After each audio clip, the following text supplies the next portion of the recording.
بسم الله والصلاة والسلام على رسول الله صلى الله عليه وسلم. qof kasta oo meeshaan fadhiya waxaan ku salaamayaa masafkii magaca uu fadhiyo waxaan ku salaamayaa assalaamu calaykum waraxmatullaahi wabarakaatuh. bacd salaam marka hore waxaan leeyahay ramadaan wanaagsan. si aad ogtiin waxaan ku guda jirnaa tobankii dambe ee ramadaan. fadliga qiimaha badan uu leeyahay oo dareemi kartaan ay ka mid tahay habeenkii laylatul qadriga ah alla subxaana watacaala hana waafajiyo inaan dil ahaan ka wada faa'iidaysano oo ku barnaamijsano. intaa kadib waxaan rabaa inaan u hambaliyo walaashay Raxma iyo Cabdirasaaq oo shaqo aad u adag qabtay. aniga waxaan ka mid ahaa dadka xaruntooda ugu tagay ku booqday ku soo arkay shaqada adag ee meesha ku hayaan.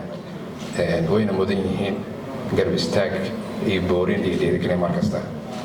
maalintaas aan u sheegay wax halaale waxay u baahan yihiin inaan qayb ka qaadan doono haddii aan nahay Salaam Somali Bank fariintoodana aan u gudbin doono maamulka.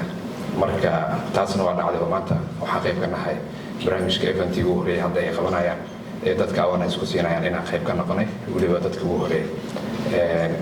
sida wada ognahay Raxma Irbixin fiican bay siisay oo ay dhahday xaaladda gaarka dadka qaba. adduunka waxaa jira dad fara badan oo hanti leh iyo aqoon iyo dhaqaatiir iyo injineer iskugu jira oo xaaladdan gaarka qaba oo adduunka horumar badan ka sameeyay. si kuwiina aniga u sameeyaan horumarkaas keliya waxay u baahan yihiin laba shay oo keliya in waxbarasho heerkeeda sare la siiyo iyo sidoo kale resourciga u baahan yihiin inay helaan maadaama dad kale ay ka duwan yihiin oo xaalad gaar ay qabaan.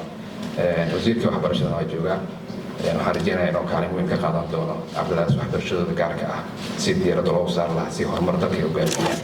dad fara badan baa adduunka horumar ka sameeyey guulo weyn oo ka sameeyey oo xaaladdan gaarka qaba. marka kuweyn saas oo kale aan rajeynaynaa weliba aan ku aragno xafiisyada dowladda haddii ahaa lahayd kambaniyada gaarka loo leeyahay iyo goobaha waxbarashadaba ayuu qayb ka ah. waana bogaadinayaa shaqo adag bay ahaayaan Raxma iyo Cabdirasaaq. haddii aan nahay Salaam Bank mar walba waa idin taagannahay. haddii hiil iyo garab tahayna waa idin diyaarsannahay waa idin joognaa waa mahadsantihiin.